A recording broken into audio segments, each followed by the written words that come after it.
বাংলা বলছি চ্যানেলটি সাবস্ক্রাইব করুন এবং সমস্ত অনুষ্ঠানের আপডেট পেতে বেল আইকনটি অন করুন।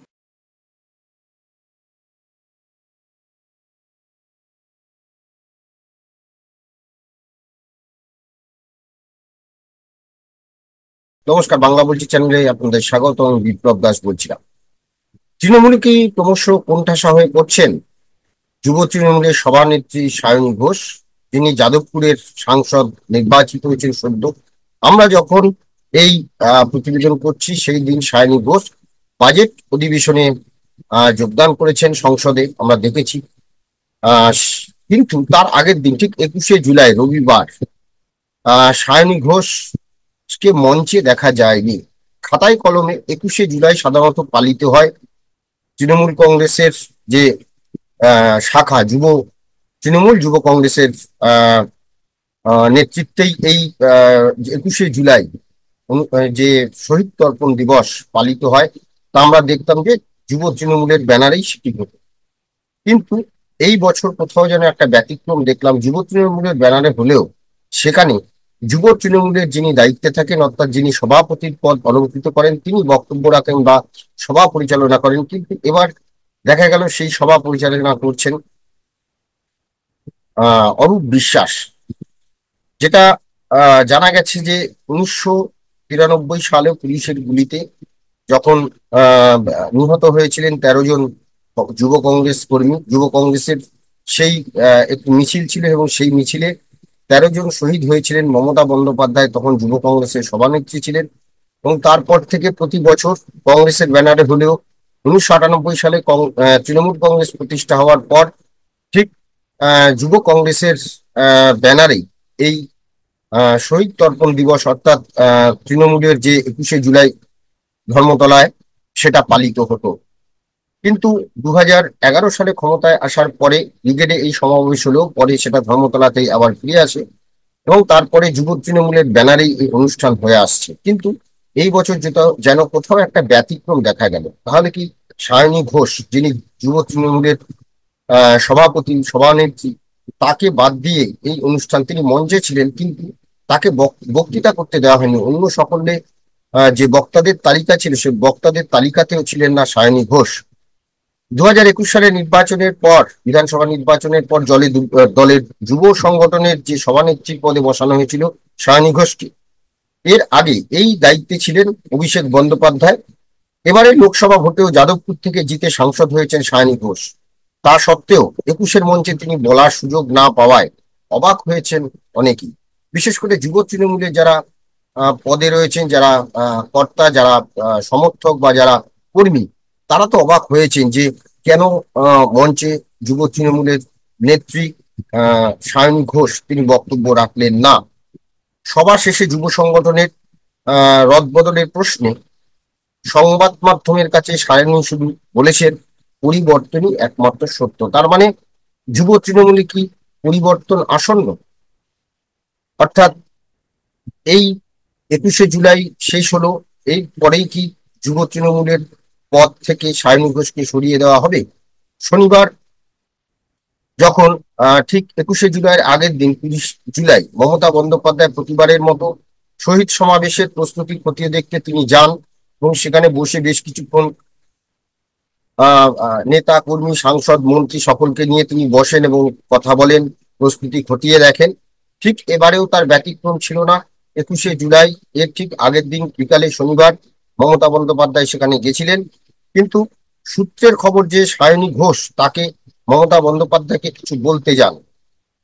কিন্তু তখনই মমতা বন্দ্যোপাধ্যায় সায়নী ঘোষকে বলেন যে তুমি নিজের কাজ করো।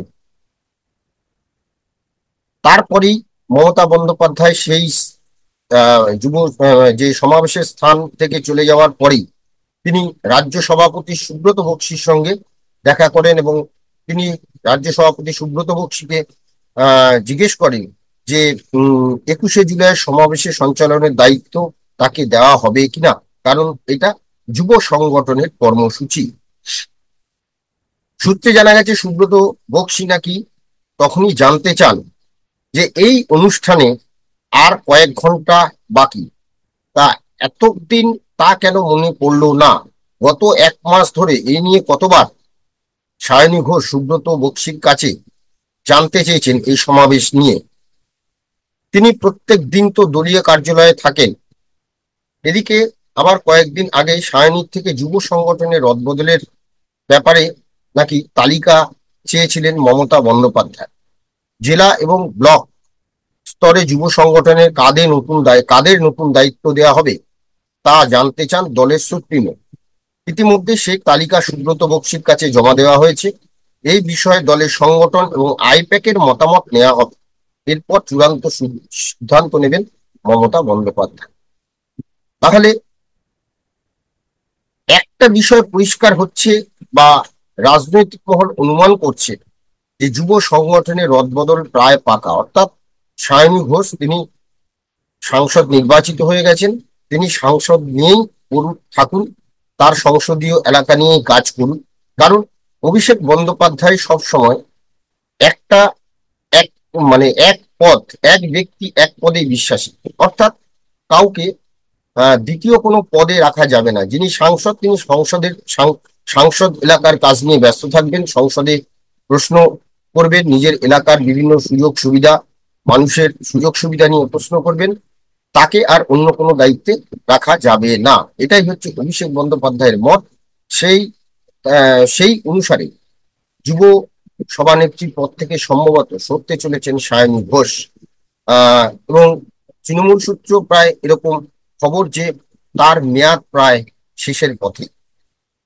শুভেন্দু অধিকারী, সৌমিত্র খাঁ থেকে শুরু করে অভিষেক বন্দ্যোপাধ্যায় শহীদ সমাবেশের মঞ্চে প্রত্যেক যুব সভাপতি বক্তব্য রেখেছেন এর আগে। তবে এবার সেই ধারায় তাৎপর্যপূর্ণভাবে ছেদ পড়ল। সায়নীর বক্তব্য রাখার সুযোগ না পেতেই শুরু হয়েছে নানা জল্পনা কল্পনা। তাহলে যাদবপুরে জেতা সত্ত্বেও কি দলের অন্দরে কোণঠাসা, নাকি ওই অভিষেক বন্দ্যোপাধ্যায়ের এক ব্যক্তি এক পদ এই এই বিষয়ে সমন্বয় রেখেই সায়নীকে এবার তার দায়িত্ব থেকে অব্যাহতি দেওয়া হয়েছে। এবং এইবারেই একমাত্র দেখেছিলাম যে অভিষেক বন্দ্যোপাধ্যায়, তারও কোনো ছবি কিন্তু এবারে 21শে জুলাইয়ের সমাবেশে দেখা যায়নি। অভিষেক বন্দ্যোপাধ্যায় তিনি থাকবেন কিনা তা নিয়েও একটা জল্পনা ছিল, কিন্তু তিনি বিদেশে চিকিৎসা করাতে গেছিলেন এবং তার ফলে ঠিক তার দুদিন আগে, অর্থাৎ 21শে জুলাইয়ের দুদিন আগে, অর্থাৎ শুক্রবার তিনি বিমানবন্দরে তাকে দেখা যায় এবং সংবাদ মাধ্যমে তাকে দেখা যায়, এবং তিনি যে ফিরছেন সেটা কিন্তু অনেকেই জানতেন না। তো এই অবস্থায় যে তিনি অভিষেক বন্দ্যোপাধ্যায় 21শে জুলাইয়ের মঞ্চে বক্তব্য রাখবেন, অনেকে এটাও কল্পনা করতে পারেননি, যে হয়তো নাও থাকতে পারেন, এরকম একটু জল্পনাও তৈরি হয়েছিল। কিন্তু অবশেষে অভিষেক বন্দ্যোপাধ্যায় এসেছেন, বক্তব্য রেখেছেন, কিন্তু তার কোনো ছবিও ছিল না বা সেভাবে কোনো প্রচারেও ছিলেন না। কারণ তিনি বলেছিলেন যে তিনি কিছু দিন রাজনীতি থেকে বিশ্রাম নিতে চান চিকিৎসাজনিত কারণে, এবং সেই চিকিৎসাজনিত কারণ শেষ হয়েছে।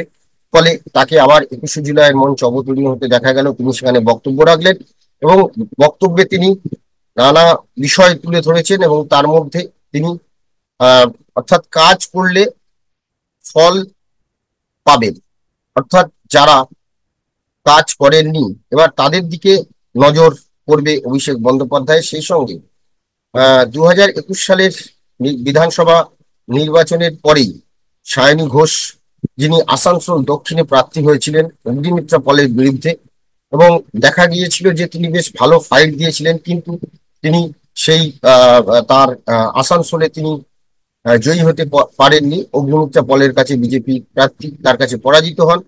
তারপরেই তার যে লড়াকু মনোভাব, তাই দেখে তাকে যুব সভানেত্রী পদে দায়িত্ব দেন অভিষেক বন্দ্যোপাধ্যায়। তখন অভিষেক বন্দ্যোপাধ্যায় যুব সভাপতি পদে থাকলেও তারপরে তাকে সর্বভারতীয় সাধারণ সম্পাদকের পদ দেওয়া হয়, এবং সাধারণ সম্পাদক নির্বাচিত হবার পরেই তার আগে থেকে সায়নী ঘোষকে কিন্তু যুব সভাপতির পদ দেওয়া হয়। এখন প্রশ্ন হলো যে 21, 22, 23, 24, অর্থাৎ এতদিন ধরে যুব কংগ্রেসের, যুব তৃণমূলের ব্যানারে এই অনুষ্ঠান হলেও কিন্তু সায়নী ঘোষ এবারে বক্তব্য রাখতে পারলেন না, বা বক্তব্য রাখতে দেওয়া হলো না। এ নিয়ে জল্পনা, তাহলে কি তিনি ক্রমশ কোণঠাসা হয়ে পড়ছেন? তাকে কি এবার তার বিদায় কি আসন্ন? মমতা বন্দ্যোপাধ্যায় সমাবেশের আগের দিন যখন গিয়েছিলেন, সায়নী ঘোষ কিছু বলতে গেলে তার কথা শোনেননি। তাকে বলা হয়েছিল যে তুমি তোমার কাজ করো। অর্থাৎ তারপরে সুব্রত বক্সির সঙ্গে তার বাদানুবাদও হয় এই নিয়ে যে কেন যুব কংগ্রেসের এই তৃণমূল যুব কংগ্রেসের এই ব্যানারে তাকে আহ, দায়িত্ব দেওয়া হবে না, সঞ্চালনার দায়িত্ব দেওয়া হবে না। আমরা দেখলাম যে সঞ্চালনা করলেন অরূপ বিশ্বাস। এখন প্রশ্ন যে আগামী দিনে তাহলে কি সায়নী ঘোষের বদল, অর্থাৎ তার পদ, যুব সভাপতির যে পদ, সেই পদ কি এবার তিনি হারাতে চলেছে? নজর থাকবে সেদিকেই।